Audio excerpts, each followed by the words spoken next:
তো ফাইনালি চলে এসেছি আমি আজকে আমাদের গ্রামের বাড়িতে, আমাদের গ্রামের বাড়ির বাগানের গাছগুলোর সাথে আপনাদের পরিচয় করিয়ে দেবো বলে। প্রথমেই দেখতে পাচ্ছেন একটি গাছ, এটি হলো একটি আমড়া গাছ।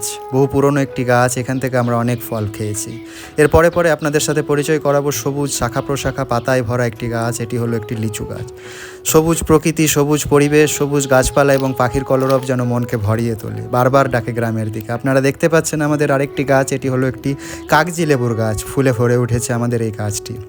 এরপরে আপনাদের সাথে পরিচয় করাবো আমাদের এক বাগানে থাকা পুরনো একটি বাতাবি গাছের সঙ্গে। এটি একটি বাতাবি লেবুর গাছ। এই বাতাবি লেবুর গাছ থেকে কতই না আমরা ফল খেয়েছি এবং সুন্দর লাগে যখন ফলে ভরে ওঠে।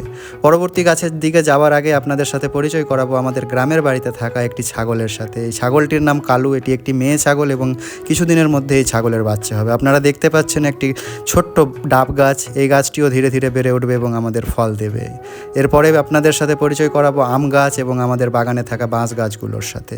আরেকটি ছাগলের সাথে আপনাদের পরিচয় করিয়ে দিই। এটিও একটি বেশ বড় ছাগল, এটিও একটি মেয়ে ছাগল। এই হলো আমাদের গ্রামের বাড়ি, সুন্দর প্রকৃতি বারবার যেন গ্রামের দিকে ডেকে ওঠে।